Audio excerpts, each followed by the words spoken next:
पास question number 13 जो page number 80 से लिया हुआ है। A network of 4 capacitors, each of 10 microfarad, are connected as shown with 500 volt supply. तो यहां पे ये कैपेसिटर है, ये कैपेसिटर है C1, ये है C3 और ये है C4। ये सब के सब 500 वोल्ट की सप्लाई से कनेक्ट किए जाते हैं कुछ इस तरीके से। Calculate the ratio of charges stored on C4 and C2। तो हमें C4 पर जो चार्ज स्टोर्ड है और C2 पर जो चार्ज स्टोर्ड है उनका रेशियो निकालना है, कितना कितना चार्ज स्टोर होने वाला है। तो सबसे पहली बात मैं कह सकता हूं कि ये और ये यानी कि C1, C2 और C3 एक सीरीज कॉम्बिनेशन में लगे हुए हैं और सीरीज कॉम्बिनेशन में लगे हैं तो मैं इनका इक्विवेलेंट बना सकता हूं। तो यहां से हमारे पास है C4 which is equal to 10 microfarad और इन तीनों का जो इक्विवेलेंट आएगा 10, 10 और 10 विच इज 10/3।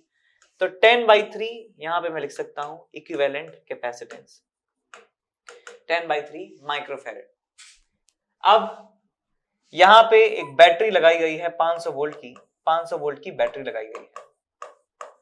तो मैं कह सकता हूं कि इस वाले कैपेसिटर के अक्रॉस भी 500 वोल्ट है और इस वाले कैपेसिटर के अक्रॉस भी 500 वोल्ट है। तो इस वाले कैपेसिटर पर जो चार्ज आएगा Q4 that will be equal to C4 into V which is equals to 10 microfarad into 500। मैं ये मान लेता हूं कि ये C5 के बराबर हो गया। तो यहां पे मैं Q5 की वैल्यू लिखूं, Q5 की वैल्यू तो आ जाएगा हमारे पास C5 into V। तो कितना हो जाएगा बेटा 10/3 माइक्रोफेरेड into 500 वोल्ट। अब बेटा ध्यान दीजिए, ये जो कैपेसिटेंस है C5, कैपेसिटर है C5, ये किससे मिलके बना है? इन तीनों के सीरीज कॉम्बिनेशन से बना है। यानी कि जितना चार्ज इस वाली ब्रांच में जाएगा, इस ब्रांच में जितना चार्ज जाएगा उतना ही चार्ज इस पूरी ब्रांच में जा रहा होगा। इसका मतलब ये सीरीज में लगे हुए कैपेसिटर पर एक समान चार्ज होने वाला है। यानी कि इस पे जितना चार्ज है उतना ही चार्ज इस कैपेसिटर पर, उतना ही चार्ज इस कैपेसिटर पर, उतना ही चार्ज इस कैपेसिटर पर। तो मैं ये लिख सकता हूं कि Q5 is equal to Q1 is equals to Q2 is equals to Q3। यानी कि तीनों कैपेसिटर पर चार्ज इस चार्ज के बराबर है। तो बस हमें रेशियो निकालना है किसका किसके साथ? C4 का C2 के साथ। तो C4 यानी कि 10/3 into 500 डिवाइडेड बाय C2 यानी कि चार्ज ऑन Q2। अच्छा उल्टा हो गया, तो हमें ऊपर लिखना है 10 into 500 डिवाइडेड बाय 10/3 into 500। 500 से 500 गया, 10 से 10 गया, आपको आंसर मिल जाता है 1/1/3 इज इक्वल टू 3। तो 3 हमारा आंसर हमें मिलने वाला है which is option number D. ठीक है, समझ में आया?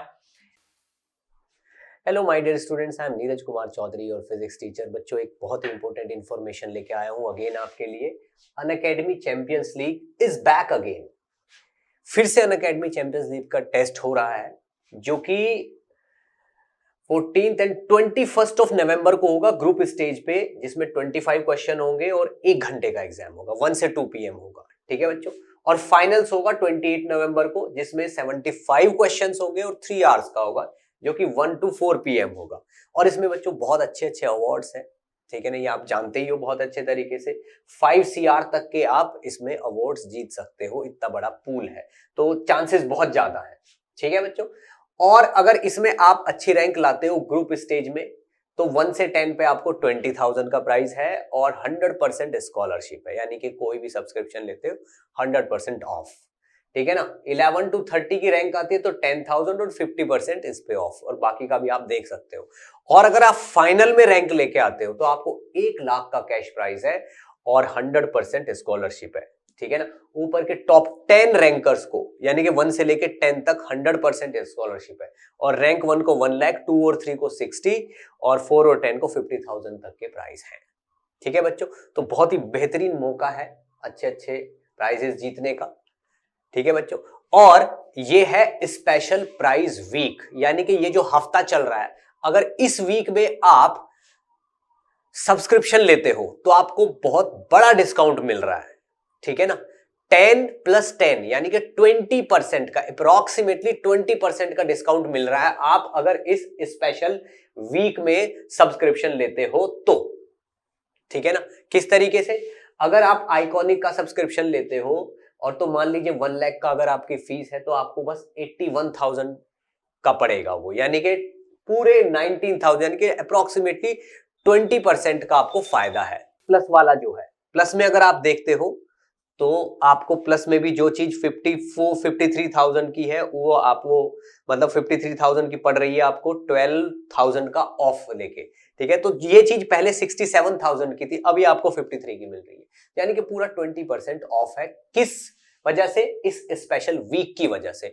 और ये वीक आपका 10th से 17th नवंबर तक है, यानी कि समझ लो आज इसका लास्ट है। मे भी पॉसिबल है 1-2 दिन एक्सटेंड हो सकता है, बट इसका ऑफिशियली आज लास्ट डे है 17th ऑफ नवंबर, ठीक है बच्चों। नेक्स्ट देखिए, all star crash course batch, ठीक है ना, 11th क्लास के स्टूडेंट्स के लिए, ठीक है ना, एक क्रैश कोर्स लॉन्च किया जा रहा है, ठीक है ना, 17th नवंबर से, ठीक है ना। 11th का सिलेबस 4 महीने में पूरा कर दिया जाएगा और जितने भी स्टार एजुकेटर हैं अनअकैडमी पे वो सब लोग इसमें आपको कुछ कुछ चैप्टर पढ़ाएंगे, ठीक है ना। ये देखिए सारे के सारे टॉप टीचर्स हैं, ये सब आपको कुछ कुछ पोर्शन पढ़ाएंगे और 11th का पूरा सिलेबस 4 महीने में कर देंगे पूरा, ठीक है ना। तो ये आपके लिए बहुत ही बेहतरीन मौका है, अगर आप किसी तरीके से कहीं पे चूक गए हैं कोई बैच ज्वाइन करने में, ठीक है, तो आप इससे भी अपना काम कर सकते हैं, ताकि 12th क्लास में आते आते आप में और किसी रेगुलर स्टूडेंट में कोई डिफरेंस ना बचे, ठीक है बच्चों। और इसके बाद आता है ये IIT JEE मेगा कॉम्बैट, ये इंटीजर क्वेश्चंस का कॉम्बैट है, स्पेशली इंटीजर क्वेश्चंस का, ठीक है ना, जो कि 21 नवंबर को सुबह 11 बजे होगा। 60 मिनट्स में 21 इंटीजर क्वेश्चन होंगे, ठीक है ना। और ये लेटेस्ट IIT JEE पैटर्न पे बेस्ड है। अगर आप इसमें बहुत अच्छा करते हो तो टॉप 50 रैंकर्स को और 500 लकी पार्टिसिपेंट्स को बहुत अच्छे अच्छे सरप्राइज गिफ्ट मिलने वाले हैं। आप देखिए इसमें आईपैड मिनी है, सैमसंग टैब है, फिटबिट स्मार्ट वॉच है और ये JBL के हेडफोन्स हैं और Amazon के वाउचर्स हैं, ठीक है बच्चों। तो जितनी जल्दी हो सके उतनी जल्दी इसके लिए एनरोल कर दीजिए और मेरी तरफ से बेस्ट ऑफ लक। अब आगे चले जाते हैं अगले सवाल की तरफ। सवाल है हमारे पास कुछ ऐसा, एनसीईआरटी पेज नंबर 82 से लिया गया है। सवाल कहता है कि एक 900 पिकोफैरेड का पैरेलल प्लेट कैपेसिटर है, उसको चार्ज किया जाता है 100 वोल्ट से। 100 वोल्ट से चार्ज करते हैं 900 पिकोफैरेड के कैपेसिटर को। आइडियल बैटरी है, spaces between the plates is 1 centimetre, plates के बीच का सेपरेशन 1 सेंटीमीटर है। How much electrostatic energy is stored per unit volume of empty space of capacitor, यानी कैपेसिटर के अंदर जो खाली जगह है उसमें कितना एनर्जी डेंसिटी है ये पूछा गया है। देखिए लिखा गया है कि energy stored per unit volume, यानी कि energy stored per unit volume यानी कि U डिवाइडेड बाय V यदि हम करते हैं तो इसे स्मॉल u कहा जाता है और इसे कहते हैं एनर्जी डेंसिटी।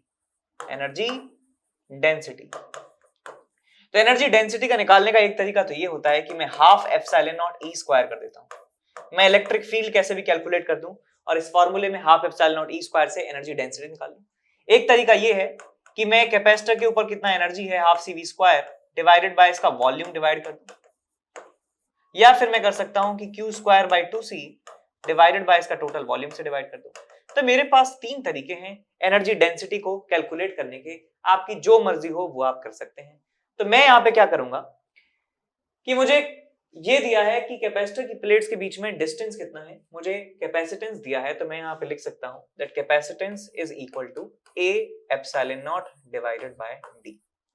तो यहां से मुझे एरिया मिल जाता है which is CD divided by epsilon naught, area मिल गया। तो यहां से मैं लिखूंगा half of C into V square, ये हो गया energy stored in capacitor divided by volume which is area into distance between the plates. देखिए कैपेसिटर का वॉल्यूम हमें लिखना है यदि, तो ये कैपेसिटर की प्लेट्स हो गई। कैपेसिटर की प्लेट्स का यानी कि हमें वॉल्यूम निकालना है कि कितना वॉल्यूम ये इनक्लोज कर रहा है। तो वॉल्यूम निकालने का क्या तरीका होगा बेटा, ये एरिया हम लिखेंगे और ये थिकनेस हम लिखने वाले हैं। ये वाला एरिया लिखेंगे, ये वाला एरिया, और ये जो डिस्टेंस बिटवीन द प्लेट्स है उससे मल्टीप्लाई कर देंगे तो हमें वॉल्यूम मिल जाएगा। तो यहाँ पे हमने वॉल्यूम से इसको डिवाइड कर दिया है। तो हाफ इंटू C कितना दिया, अच्छा C V square divided by A कितनी है CD bye epsilon not, CD bye epsilon not, और यहाँ पे है D। तो भाई यहाँ C से C कैंसिल आउट हो गया है, आपको मिलता है V square epsilon naught divided by 2D square, ठीक है। तो आप कैलकुलेट कर सकते हैं आंसर। तो यहाँ पे पोटेंशियल डिफरेंस कितना दिया है 100 वोल्ट, 100 इंटू 100।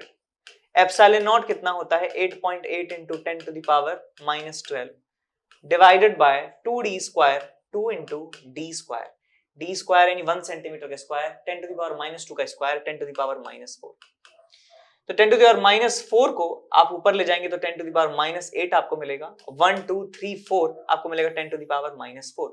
2 से चला गया ये 4.4 times, so 4.4 into 10 to the power -4 आपको एनर्जी डेंसिटी मिलने वाली है। 4.4 into 10 to the power -4 which is option number A हमारा सही आंसर हो जाएगा। ठीक बात है। अब आगे चलते हैं अगले सवाल की तरफ। क्वेश्चन नंबर 15 यहाँ पर डिस्कस कर रहे हैं। सवाल जो है एनसीईआरटी पेज नंबर 82 से लिया हुआ है। A 90 picofarad capacitor is charged by a 10 volt battery. The capacitor is then disconnected from battery and connected to another charged 90 picofarad capacitor.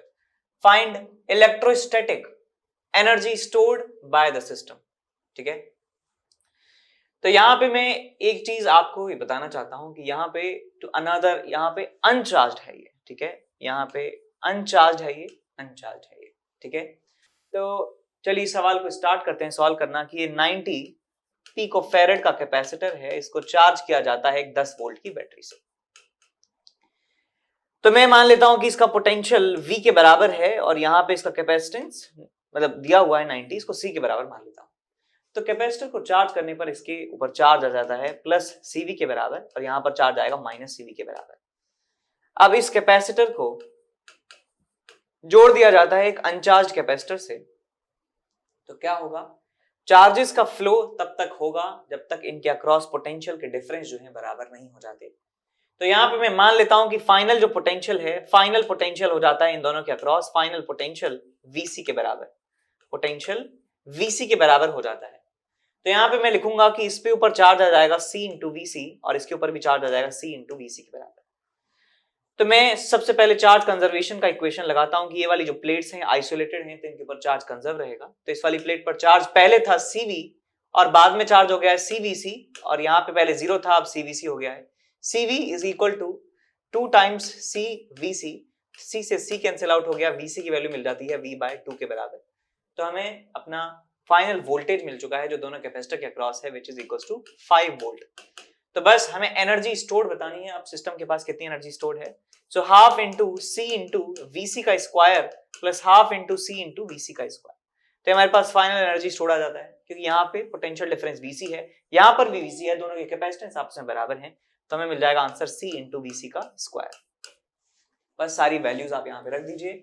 C है हमारे पास 90 picofarad, 90 into 10 to the power -12 into इस voltage का square, VC का square, sorry VC का square यानी 5 का square यानी 25। मल्टीप्लाई करेंगे आप इसको तो आपको मिलेगा 25, 200, 225, 2250 इंटू 10 टू द पावर -12 तो मिलेगा आपको 2.25 into 10 to the power -9। So 2.25 nano joule हमारे पास आंसर मिल जाता है। अब इसके बाद चलते हैं अगले सवाल की तरफ। सवाल है हमारे पास क्वेश्चन नंबर 16। क्वेश्चन नंबर 16 आपसे कहता है कि एक पैरेलल प्लेट कैपेसिटर है, is charged by a battery, battery से इसको चार्ज किया जाता है। Now battery is removed and medium between the plates of the capacitor is filled with an insulating material of dielectric constant K। देन सवाल को समझ लेते हैं।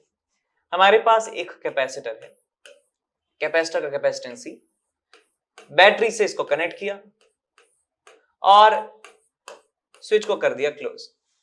बैटरी का ईएमएफ मान लेता हूं V के बराबर है। क्या होगा, ये कैपेसिटर फुली चार्ज हो जाएगा प्लस CV इसके ऊपर चार्ज आ जाएगा और ये फुली चार्ज हो जाने वाला है। अब बैटरी को डिस्कनेक्ट कर दिया जाता है। बैटरी को डिस्कनेक्ट कर दिया तो इस तरीके से हमारे पास सर्किट बचता है। इस वाली प्लेट पर जो चार्ज है प्लस CV के बराबर है, इस वाले प्लेट पर चार्ज जो है माइनस CV के बराबर है। ये हमारे पास सिचुएशन बचती है। अब क्या करते हैं कि इस कैपेसिटर के अंदर एक डाइलेक्ट्रिक स्लैब डाल दी जाती है, डिस्कनेक्टेड रहते हुए, बैटरी से डिस्कनेक्टेड है लेकिन डाइलेक्ट्रिक स्लैब अब इसके अंदर डाल दी जाती है। तो क्या होगा, तो क्या होगा, तो डाइलेक्ट्रिक स्लैब हम यहां पे इंसर्ट करवाते हैं ऐसे। तो पहली बात तो यह है कि charge on plates of the capacitor will not change at all, यानी कि ये जो चार्ज है ये तो चेंज होगा ही नहीं, बिकॉज चार्ज को जाने की कहीं जगह ही नहीं है, चार्ज को जाने की जगह ही नहीं है, चार्ज कहीं जा ही नहीं सकता है। तो यहां पे मैं कह सकता हूं Q विल रिमेन कांस्टेंट, ठीक है। और यदि बैटरी मान लीजिए नहीं हटाते, बैटरी को लगा के रखते, तो बैटरी का कांस्टेंट पोटेंशियल डिफरेंस इसके अक्रॉस लगता, तो बैटरी इस कैपेसिटर के अक्रॉस वोल्टेज वहां पे हम कांस्टेंट कह सकते थे कि चार्ज का लेन देन होता लेकिन पोटेंशियल डिफरेंस कांस्टेंट रहता। लेकिन यहां पे बैटरी को हटा लिया है तो हम कहेंगे कि पोटेंशियल डिफरेंस का पता नहीं, लेकिन चार्ज इस पर कांस्टेंट रहेगा।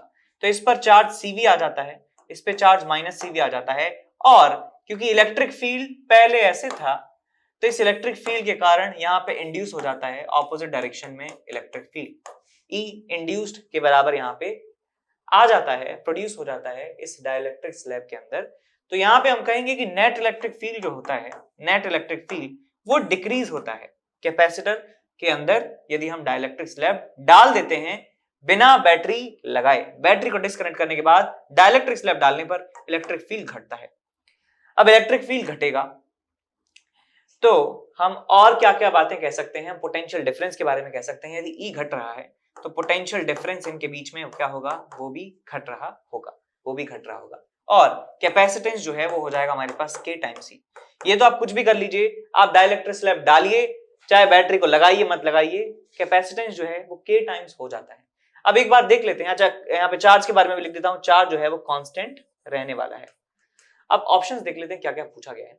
Electric field due to charge plates induces a net dipole moment in the dielectric insulating material, बिल्कुल ठीक बात है। यहाँ पे एक डायपोल क्रिएट हो जाता है और जिसकी वजह से इलेक्ट्रिक फील्ड इस डायरेक्शन में डेवलप हो जाता है अंदर, ठीक है, सही स्टेटमेंट लिखा हुआ है। उसके बाद दूसरे उसमें लिखा है स्टेटमेंट में कि net potential difference between the plates is reduced, बिल्कुल ठीक बात है, इलेक्ट्रिक फील्ड घट रहा है तो पोटेंशियल डिफरेंस भी घटेगा। तीसरा ऑप्शन है कैपेसिटेंस C डिक्रीजेस, डिक्रीज नहीं होगा इंक्रीज होगा, from initial value C0 to C0 by K, नहीं C0 इंटू K के बराबर हो जाएगा फाइनल कैपेसिटेंस और वो बढ़ा हुआ होगा। तो यहां कह सकता हूं कि मैं पहला और दूसरा ऑप्शन सही है, इसका मतलब फोर्थ ऑप्शन हमारे पास करेक्ट आंसर हो जाता है। अब आगे बढ़ जाते हैं अगले सवाल की तरफ। सवाल है हमारे पास क्वेश्चन नंबर 17। क्वेश्चन नंबर 17 पूछा गया है आपसे एनसीईआरटी पेज नंबर 87 से।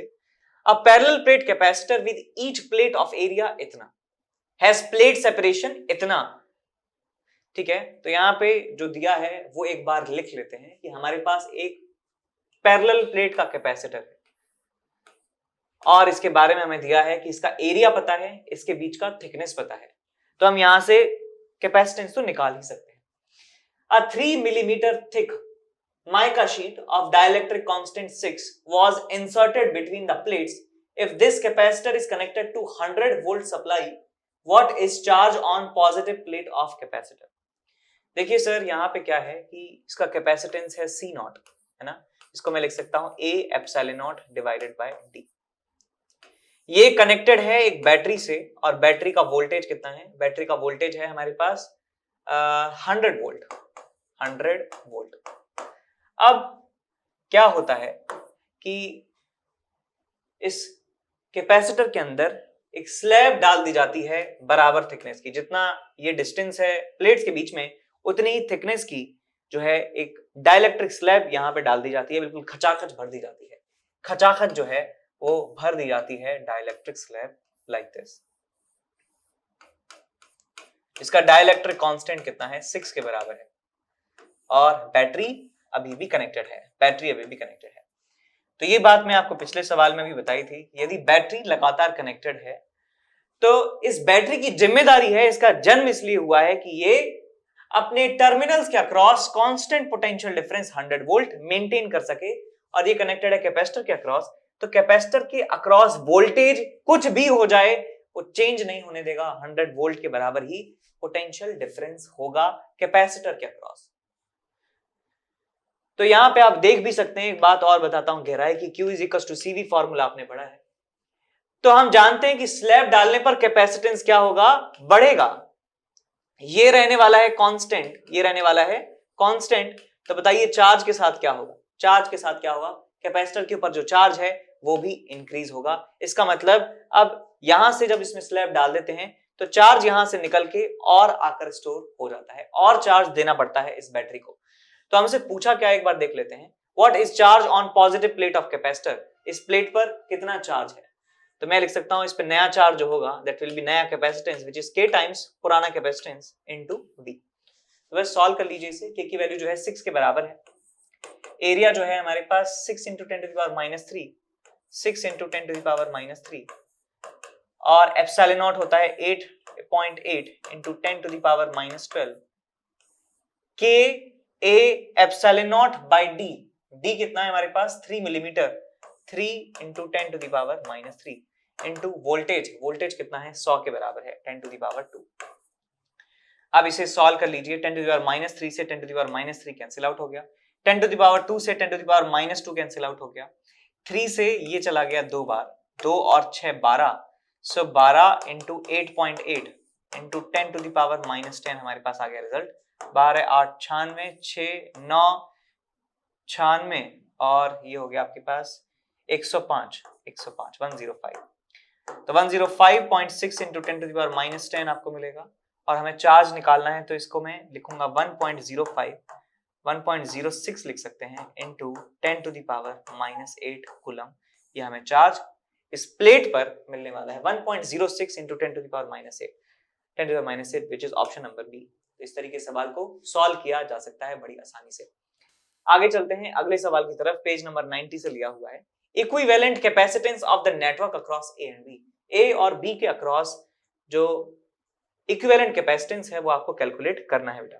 तो आप क्या कर सकते हैं, सबसे पहले तो ये करें कि ये और ये इसको थोड़ा सा खोल दीजिए, इसको थोड़ा सा खोल दीजिए। यहां पे है ए और यहां पे है बी, यहां पे है ए यहां पे है बी, और ये भी हुआ ए और यहां मैं मान लेता हूं इसको सी पॉइंट मान लेता हूं, यहां सी है तो ये भी सी है और ये भी सी होने वाला है, तो यहां पे एक पॉइंट मान लिया सी।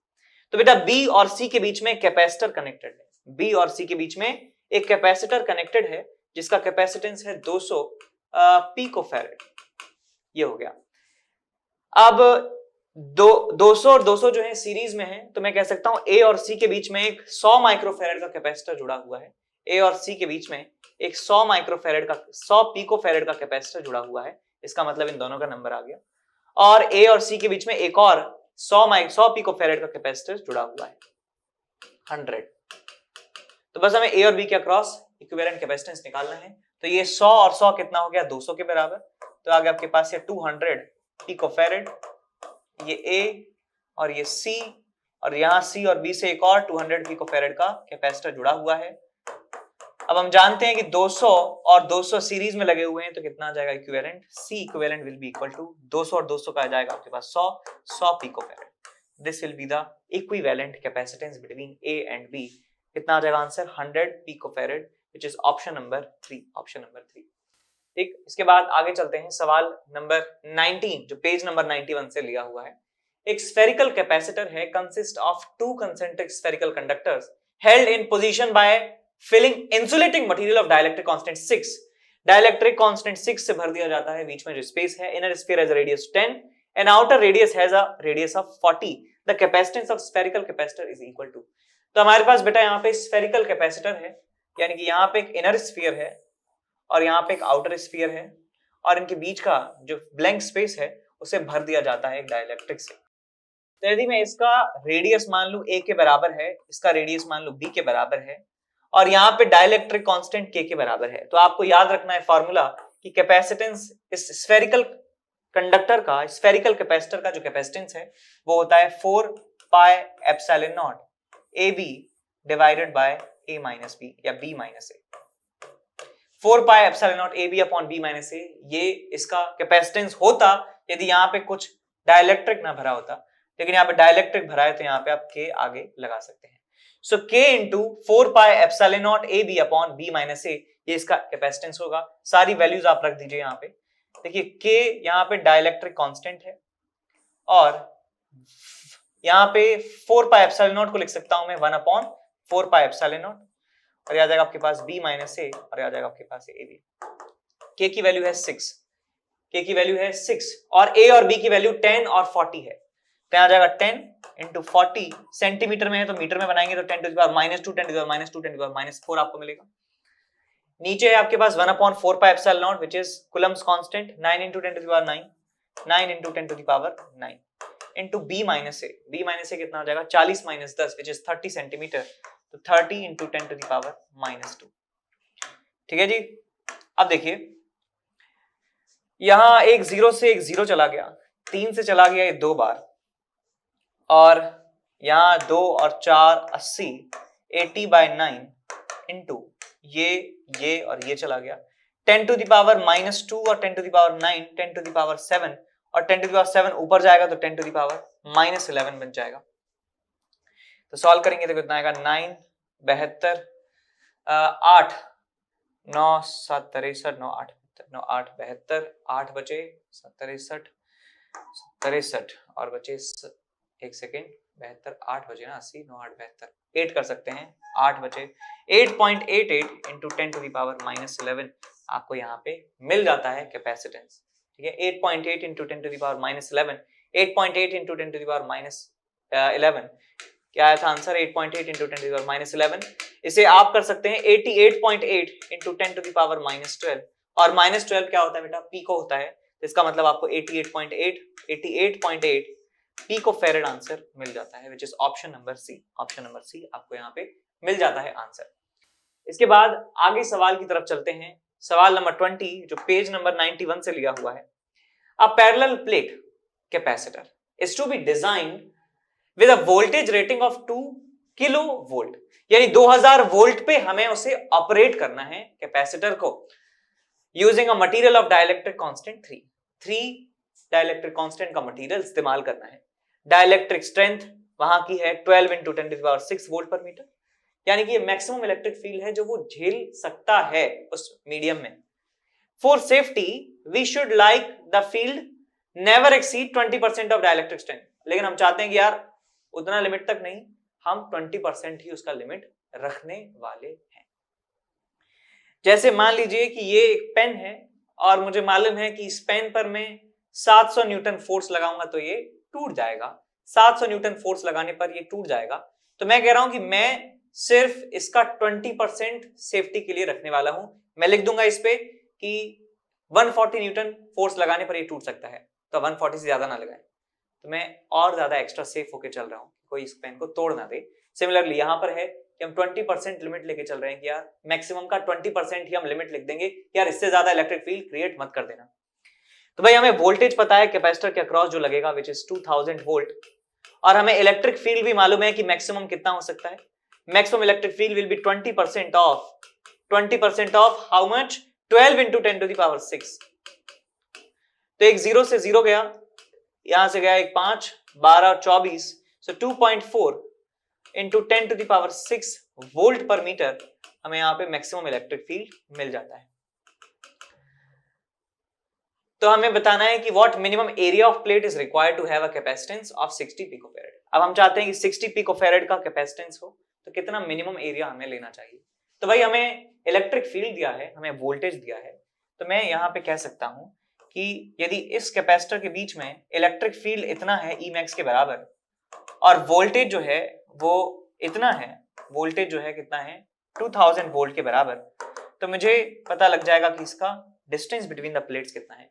तो डिस्टेंस बिटवीन द प्लेट्स निकालने के लिए लिख सकता हूं मैं E is equal to delta V by D, ये फॉर्मूला इस्तेमाल कर सकता हूं। So delta V by E यानी कि 2000 divided by 2.4 into 10 to the power 6, मुझे यहाँ पे डिस्टेंस बिटवीन द प्लेट्स मिल जाता है 1 2 3 और ये बन गया आपके पास 10 to the power 3। So 10/12 into 10 to the power -3 metre आपको यहाँ पे डिस्टेंस बिटवीन द प्लेट्स मिल जाती है। और मुझे कैपेसिटेंस का फॉर्मूला मालूम है Ka epsilon not by D. मुझे यहाँ पे कैपेसिटेंस पता है, डाइलेक्ट्रिक कांस्टेंट पता है, एरिया नहीं पता, एप्सिलॉन नॉट पता है, डी पता है, तो यहाँ से मुझे एरिया मिल जाएगा CD upon K epsilon not. C की वैल्यू है बेटा 60 picofarad, 60 into 10 to the power -12 into D is 10/12 into 10 to the power -3। ठीक है 10/12 into 10 to the power -3 और नीचे आएगा बेटा K कितना है, K is 3 और epsilon not is 8.8 into 10 to the power -12। अब हमें इस रिलेशन को सॉल्व करना है और इसको आप सॉल्व करेंगे तो आपको आंसर मिल जाता है 1.88 इंटू 10⁻³ मीटर स्क्वायर। करके देख सकते हैं, ज्यादा मुश्किल है नहीं, तो हमें आंसर मिल जाता है अपना। ठीक है, तो ऐसे सवाल जो हैं, जितने भी सवाल हमने यहाँ पे करे हैं, 20 के लगभग सवाल हमने करे हैं, ये सवाल आपको रिवाइज करके जरूर जाने हैं। ठीक है, बिकॉज ये एनसीईआरटी के टेक्स्ट में से लिए हुए सवाल हैं, तो कितने ज्यादा इंपॉर्टेंट होंगे एग्जाम से पहले इनको पढ़ना, वो आप खुद सोच सकते हैं। तो मेरी रिकमेंडेशन है, इस वीडियो को आप वॉच लेटर वाले सेक्शन में रखिए कि हमें इसे बाद में भी देखना होगा, जिससे कहीं ये खो ना जाए कहीं वीडियो। और वीडियो को लाइक जरूर कीजिए और कमेंट करके बताइए कि वीडियो आपको कैसी लगी और क्या आप फ्यूचर में देखना चाहते हैं। तो चलिए, इसी के साथ मैं यहाँ पे रैप करता हूँ। अब मिलते हैं अगले लेक्चर में। Thank you so much for watching. Bye bye, take care, subscribe to our channel.